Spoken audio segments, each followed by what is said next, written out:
নিধি তুমি এতিয়ালৈকে ওলোৱাই নাই যে ইমান দেৰি হৈ গ'ল মোৰ মানে খঙে উঠি গৈছে পাই ছায়াজনী ইমান দেৰি কৰিছে নহয় আজি চাগে মই লেটে হ'ম দেই কাইলৈ নহ'লে ফোন এটা কৰি চাব লাগিছিল আকৌ আহিছেনে নাই আহা কল কৰিছিলোঁ তাই আহি আছোঁ বুলি কৈছে কিন্তু এতিয়ালৈকে পোৱাহিহে নাই আজি পাক্কা নিবিৰে বেলেগ এজনী ছোৱালীকে ৰিং পিন্ধাই দিব আৰু তোৰ চেছ হ'ল আৰু এইবোৰ কথা কৈ নাথাকচোন এনেই মাথাটো গৰম হৈ আছে তাতে এইবিলাক কথা কৈ নাথাক আৰু দেই পিছে তহঁতি ইমান দেৰিলৈকে ওলোৱা নাই যে তহঁতিওতো ওলাব লাগে ৰ আমি ওলাম সেই মেকআপ আৰ্টিষ্টজনী অহালৈ ৰখি আছোঁ আমাকো অলপ টাচ আপ কৰি দিব দিম আকৌ তেতিয়াহে ধুনীয়া লাগিব ফটোকেইখনত তহঁতৰো আৰু কাম নাই দেই চাইলি তুমি কি মাক আনিবলৈ যাবা নেকি অঁ সেই তাকেহে মই বোলো তাকে তোমাক কওঁ বুলি ভাবিছিলোঁ মই মাক লৈ আহোঁগৈ ঘৰৰ পৰাই মই ওলাই আহিম ঠিক আছে তেনেহ'লে তুমি সেই ছায়া অহাৰ পিছতে যাবাগৈ অলপ দেৰি ৰখি দিয়া আকৌ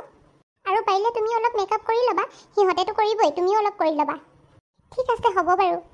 হাই নিধি ডাৰ্লিং চৰি হা মোৰ মানে লেট হৈ গ'ল ইমান ট্ৰেফিক জাম নহয় ৰাস্তাত এই আহোঁতে মানে একদম বহুত প্ৰব্লেম হৈছে আকৌ সেইটো কাৰণে লেট হৈ গ'ল হ'ব ছায়া তুমি আৰু বেছি কথা নক'বা ইমান লেট কৰিছা নহয় আজি এংগেজমেণ্টৰ দিনাও মোক মানে লেট কৰাহে এৰিবা চাগে তুমি খং নকৰিবা ডাৰ্লিং একো নাই তুমি টেনশ্যন নল'বা ন ছায়া আছে নহয় তোমাৰ এনেকুৱা টাচ আপ কৰিম নহয় নিবিৰে চালে চাই থাকিব তোমাক হ'ব এতিয়া সোনকালে কৰি দিহি আহা মেকআপ নহ'লে গেষ্ট আহিব আৰু অলপ পিছতে অ'কে বেবী তেনেহ'লে তুমি সেই চোফাখনত বহি দিয়া মই তোমাৰ সেই মেকআপ বস্তুখিনি উলিয়াই লওঁ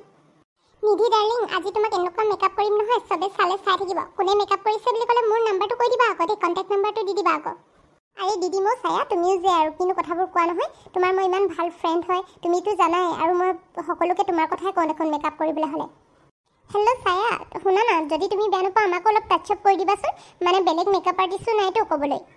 হ'ব বাৰু মই চাই লওঁ এইফালে নিধিক ফাৰ্ষ্ট মানে ব্ৰাইডক কৰি লওঁ নহ'লে আকৌ টাইম লাগিব নহয় হেৰি আৰু এটা কথা মই পিছে ফ্ৰীতে কৰিব নোৱাৰোঁ দেই তোমালোকে মোক 300 টকা এটা হ'লেও দিব লাগিব মই মানে সেইটো পাৰ্টি মেকআপ নকৰোঁ জাষ্ট চিম্পল মেকআপহে কৰি দিম তোমালোকক এইজনী কথাখিনি কি চাবি বৰ এক্সাক্ট আকৌ দেই সেই আমাক কিবা অলপ টাচ আপহে কৰি দিব দিছোঁ পইচা লাগিব বোলে সেইটোতে ঠিক আছে হ'ব বাৰু তুমি যদি কৈছা দিবতো লাগিবই অ'কে ফাইন তেন্তে মই কৰি দিম বাৰু বাইদেউ তোমালোকে বেয়া নাপাবা হা আই এম এক্সট্ৰিমলি চৰি মোৰ মানে মেকআপৰ প্ৰডাক্টবিলাক বহুত দাম থাকে এটা ফাউণ্ডেশ্যনৰ দাম 5000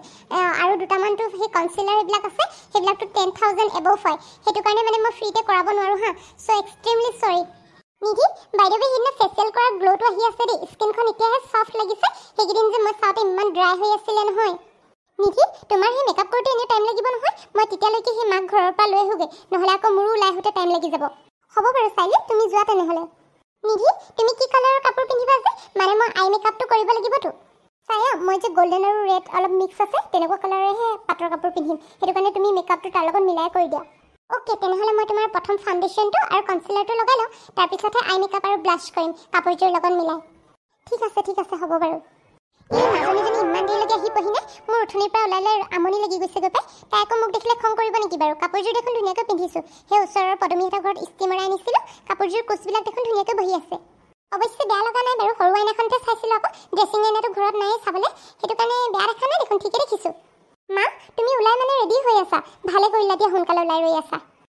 তোৰ কাৰণে উঠনিৰ পৰা একদম ৰৈ আমনি লাগি গ'লগৈ পাই উঠনি এঘণ্টা আগতে ওলালোঁ নহয় সেই দেখা নাই জানো কাপোৰ একদম ইস্ত্ৰি দি পিন্ধি মেলি আজৰি মই পিছে কাপোৰযোৰত তোমাক বেয়া লগা নাই দেই ধুনীয়া লাগিছে হ'ব যা এতিয়া কথা পাতি থাকিব নালাগে সোনকালে ওলাই লগে তোৰহে আকৌ ওলাওঁতে টাইম লাগে হ'ব ময়ো ওলাই লগে বাৰু আইও দেহি এই ছোৱালীজনী এতিয়া ওলাওঁতে কিমান টাইম লাগিব ভগৱানেহে জানে আৰু একদম মানে থিয় হৈ আমনি লাগি গৈছে পাই আৰু কিমান দেৰি ৰখিব লাগিব জানো পিছে গোটেই বিয়া ঘৰত মানুহখন ধেৰ হ'ব নহয় ইমান ধনী মানুহ যে আহিব মোৰ কিন্তু লাজে লাগিছে পাই সেই হাতত 2 টকামান পইচা এনেই সৰহকৈ লৈ যাব লাগিব মানুহক দেখুৱাবলৈকে লাগে নহয় যিমানে যি হওক আমাৰ ঘৰৰ অৱস্থাৰ কথাটো চবেই নাজানে ন নিজৰো এটা ষ্টেটাছ বুলি কথা এটা আছে ভগৱানৰ কৃপাত যদি আমাক চাইলিক সেই তাতে কোনোবা এটা ল'ৰাই পচন্দ কৰে বৰ ভাল কথা হ'ব তাইৰো সেই বিয়াখন ঠিকে কৰাই থৈ আহিম আৰু তাতে আজিতো আকৌ ইমান সোনকালে ওলাই হৈ গ'ল যে সেই মিনিটতে ওলাই আহিলি দেখোন মই অকল মেকআপটোহে কৰিছোঁ সেই মেকআপটো গৈ সেই ছায়াৰ ওচৰতে কৰিম মানে নিধিহঁতৰ ঘৰত সেই তাই তাতে কৰি ল'ব কৈছে পিছে সেই গিফ্টটো কি লৈছে কইনাৰ কাৰণে কিবা এটা গিফ্ট দিব লাগিব নহয়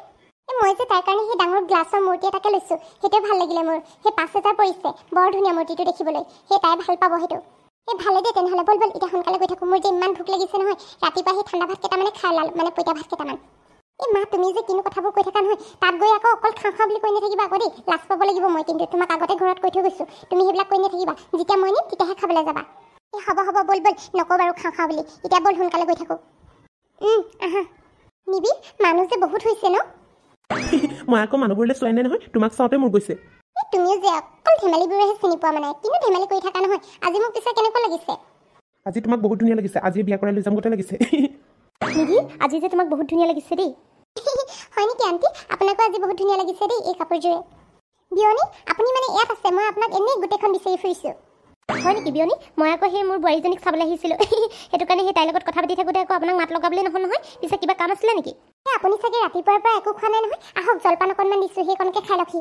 মোৰ দেখোন জলপান এইবিলাক খাবলৈ মন যোৱা নাপায় আকৌ ভাত খাবই নোৱাৰিম পেটটো ভাৰী হৈ গ'লে একো নাই আহকচোন আহক অলপহে খাব সেই ইমানকেও নাখায় নহয় কিবা ভাত খাব নোৱাৰাকৈ অকণমান খাই ল'ব আহক দুইজনী অকণমান খাই লওঁ নিবি তোমালোক ইয়াতে ৰখা তেন্তে মই আহিছোঁ হ'ব মা তুমি যোৱা সেই মাৰ লগতে কিবা এটা খাই ল'গৈ নাজানি চাচোন চা আজি মোক কেনেকুৱা লাগিছে একদম সেই মুগাৰ সাজযোৰ আনি দিছিলে যে মায়ে সেইযোৰকে পিন্ধি লৈছোঁ বা আইতা তোমাক দেখোন বৰ ধুনীয়া লাগিছে দেই এই সাজযোৰ মানুহে বাৰু মোক দেখি হাঁহিছে নেকি বাৰু এই বুঢ়ী বয়সত এই মুগা কাপোৰযোৰ পিন্ধা দেখি আইতা আপুনি যে কিনো কথাবোৰ কয় নহয় আপোনাক বহুত ধুনীয়া দেখাইছে আৰু এটা সেই ককা পতিয়ে যাব নহ'লে আপোনালৈ এইটো বৰ ধেমালিখন কৰি থাকে পাই সেই মই গেষ্ট আহিছে এইবিলাকক মাত লগাওঁগৈ তহঁতি ইয়াতে ৰহ বা নিধি তোমালোক দুইটাকে আজি বহুত ধুনীয়া দেখাইছে দেই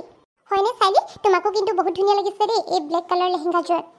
ঐ দন্দুৰী তহঁতৰ দুইটাকে আজি বৰ ধুনীয়া দেখাইছে দেই নিবি মই যে তোমাক কৈছিলোঁ সীমান্ত দা বুলি এয়া হৈছে সীমান্ত দা হেল্ল' সীমান্ত দা ভালনে আপোনাৰ ভাল পিছে তোমাৰ ভালনে মোৰো ভালেই সেই পিছে আজিহে লগ পাইছোঁ আকৌ আপোনাক সেই আপোনাৰ কথা বাৰু নিধিৰ মুখৰ পৰা শুনি থাকোঁ কিন্তু আজিলৈকে লগ পোৱাহে নাছিলোঁ হয় দিয়া সেই নিধিয়ে তোমাৰ কথা কৈ থাকে বাৰু এই আজি লগ পালোঁ ভালেই হ'ল চাইলি কি হ'ল ইমান মনে মনে আছা যে তোমালোকে কথা পাতি আছা আৰু মইনো কি বুলি ক'ম মাজতে সেইটো কাৰণে শুনি আছোঁ আৰু বাইদেৱে আজি তোমাকো ধুনীয়া লাগিছে দেই হয় নেকি সীমান্ত দা আপুনিও নহ'লে এইবাৰ সেই বহাগতে বিয়াখন পাতি লওক আৰু ছোৱালী এজনী চাই থৈছোঁ খালি ভাল পাওঁ বুলিহে ক'ব পৰা নাই এতিয়া তাই যদি বুলি কৈ দিয়ে আৰু তেতিয়া বহাগতে বিয়াখন পাতি ল'ব লাগিব নে কি কোৱা আমি সেই তহঁতৰ কাৰণে সেই কেক এটা আনিছোঁ এইটোতে কাটিবি বা কেকটো দেখোন বৰ ধুনীয়া পাই ৰ কেমেৰামেনক সেই ফটো এখন মাৰিবলৈ কয় একেলগতে ভাল লাগিব বঢ়িয়া সকলোকে ধুনীয়া লাগিছে স্মাইল কৰক আৰু প'জ দিয়ক কেমেৰামেন ভালকৈ ফটো মাৰা দেই ফটোকেইখন কিন্তু ধুনীয়া আহিব লাগিব সকলোৱে হ'ব বাইদেউ চিন্তা কৰিব নালাগে ফটো মজা আহিছে এতিয়া বেছি ভাল লাগিছে দুইটা সেই যাৰ ৰিং চেৰিমনি হ'ব সিহঁত দুটা চকে চালেহে ভাল লাগে আকৌ ফটোকেইখন বেছিকৈ বা খানা দেখোন বহুত মজা দেই ইমানবোৰ খানা বনাইছে কোনটো নাখাম গতে লাগিছে ইমান মানুহৰ মাজত ভিৰ নহয় সেইটো কাৰণে যেনেকৈ তেনেকৈ ওলাই আহিলোঁ আৰু মাজনী গালি দিলেও দিব পাই মই কিবা এটা খাই লওঁ ইমান ভোক লাগিছে এইবোৰ চাগে নিজে লৈ খাব লাগিব নেকি এবাৰ এখন সেই টাউনত বিয়া খাব গৈছিলোঁ নহয় তেতিয়া নিজে লৈ খাব লাগে সেই বহিবলৈ জেগা নাই এতিয়া নিজে লৈ খাব লাগিব আৰু যিমান যায় বৰ টেষ্টি দেই এইটো চিকেন লেগ পিচটো এনেকুৱা আৰু 2 পিচমান সেই পলিথিনৰ ভিতৰতে ভৰাই লৈ যাওঁ নেকি ঘৰত খাবলৈ হ'ব